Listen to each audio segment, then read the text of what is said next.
tell you, and I do this at the college level, so I know I have some younger girls here. If you do drink, you have to be very aware that you're very vulnerable when you do that. You got to keep a partner next to you. You know, you just have to. You can't be taken off by yourself or left by yourself. You just can't do it. Enough said on that. I will tell you that 85% of all sexual assaults, this is statistically accurate, something like 46% was a very, very, very good friend.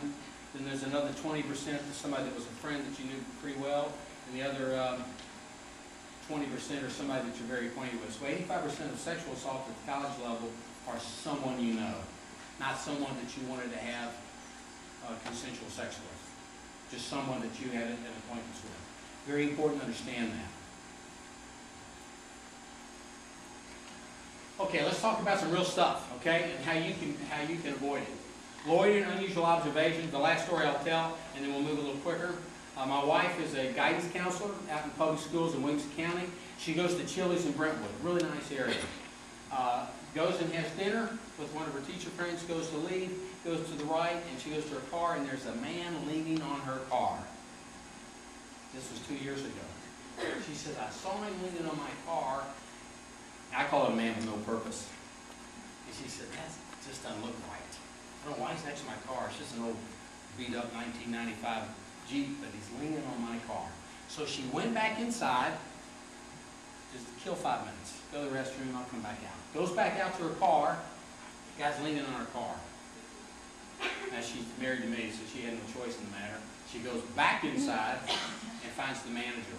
The manager is probably 23, 24 years old, was so thankful. They walk out of the building together. The guy sees both of them, and he turned and left.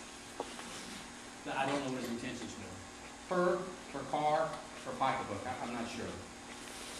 Inappropriate questions, personalized tags. I can tell you right now, and I did this as a parent. I put a personalized tag on my daughter's Volkswagen convertible. Mistake. It said Kelly on the back of it. What does that do? It gives away your ID. Hey, Kelly, do I know you? Oh, yeah, you know me. And then that allows someone to get closer. So I tell you, get rid of the personalized license plate tags. It reveals too much. Get rid of the IDs around your rearview mirrors. It gives away your name, maybe where you live. All I'm saying is the people that know you. The ones that you don't want to know you don't want to give them that information. And we all do it all the time. I'm just telling you, you're in a very protected environment here. But when you leave this campus, then you get into kind of the real life stuff. Unexpected visitors at home. This happened to poor Eve Carson.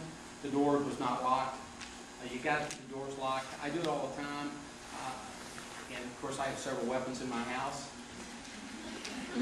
I lock my doors. I don't want to use a weapon. I always make sure my doors are locked even when I'm home. I'm just not going to invite that.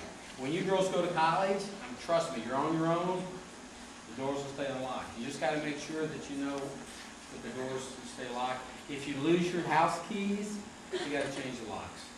It's just that simple. And usually your landlords will do that for you.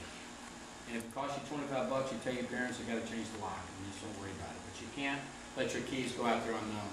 Fake automobile accidents. We have a lot of drivers in here, on my seniors and my juniors. Here, this is a known, absolutely known mode of operandi by the bad guys. They'll come up, especially if you're driving back at night, you're at a stop sign, you get rear-ended, and how many parents have always said, you got to get out, you got to do your driver's license, you got to exchange information.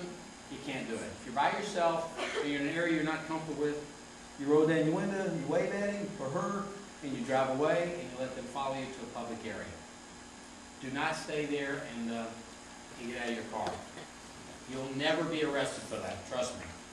Someone is too charming, too flirty, someone walking near your automobile. If you're leaving the mall and you're going out to your car and you see somebody that just doesn't make sense, then get away. Turn around, go back in the store, or wait for some other people to come out. Very important to understand that. Parking lot and garages, boy, they're just great places to get somebody. So when you park, or out my door, kind of do a scan, make sure I'm safe, I get out of the car and go right in. When you come back out to your car, you have to make sure there's nobody standing around your car. If you're in your car and you're abducted, you've got a different problem. Okay, you've got to figure out how to get out of that fight. I will tell you, it had Lauren Burke, when he drove around, had she just opened the car door and rolled out at a stoplight, stop sign, 20 miles an hour, grabbed the steering wheel when he was going off campus doing 45, wrecked the car. I would have taken that option over anything. She didn't know that. You know that now. There's no reason to stay in that car if you've been abducted. So that's the seed I'm trying to plant. Trust your instincts. Your voice is a great weapon. Everybody stand up a second. I'm going to get you rejuvenated. Instincts.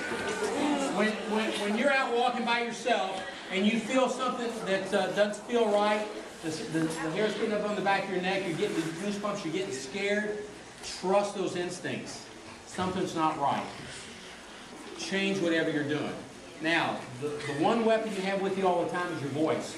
And the Israeli self-defense, this is what we teach. We teach this as our first move. And you'll see when I bring the girls up, I call it building a fence. You can't get near me. But I use the voice. Okay, so on the count of 3, we're going to be a guttural no, hands up. And in reality, you probably use a few other choice moves. Ready? 1, 2, 3. No! 1, 2, 3. No!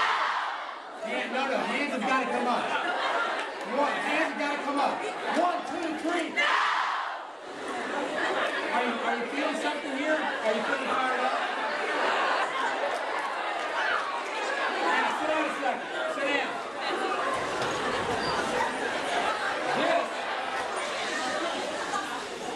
I was teaching 2 years ago, and I had a class, much like I'll do in February here at school if you want to have me back. And we had been doing this exercise, and I walked up to another lady. She was a lady. And I walked up to say something to her. She goes, no! And I'm telling you, my heart fell. She scared me to death. I wasn't prepared for that. I'm telling you, if someone comes on to you like that, this fence is how you build it.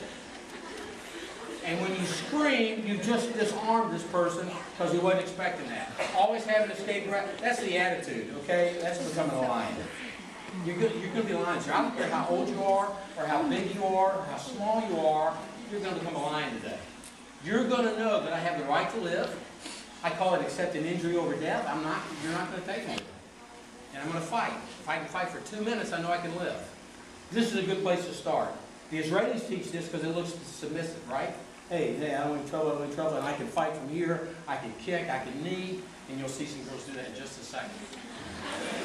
I'll protect myself, trust me. Okay, this is, you'll check your blood pressure just to see if it's about 60 or 70 beats per second.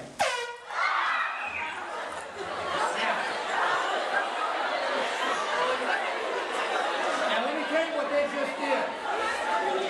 Your blood pressure just jumped.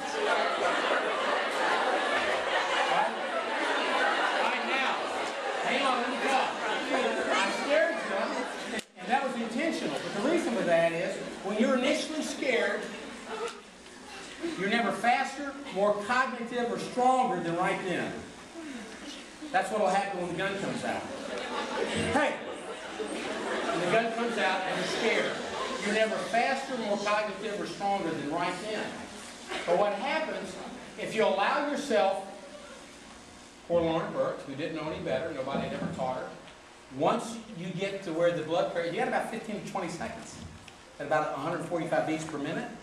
My athlete, Mary Marshall, has been on a lot of the state championship volleyball team, will tell you that once that blood pressure gets up, she's got a lot of gross motor skills, but you lose the fine motor skills. Once you get up to about 170, you are scared to death. And here's what will happen. You wet your pants. It's happened. You can't scream. You can't move. You get the vascular constriction. You get tunnel vision. This is all real. And when that happens, it's like it's fight or flight. You become an animal. The blood leaves the forepart of your brain, and you can't think anymore. And this is what happened to Lauren Burke. She finally, after probably 10 minutes in a car, her breathing controlled, which is what they teach in the service, to control your breathing. Just a good 4 count to get the oxygen to your brain. That's why I'm telling you, if you know this is going to happen, if you get feeling scared, and you know that you are frightened to death, you've got to react right away. Just like you jump. You see how you jump? When you jump, you are quick. If I could put a measurement on that, it would probably be a world record 50-yard dash. Really important to know that. This is an important slide. You do have the right to live. If somebody is threatening me, I know I'm going to be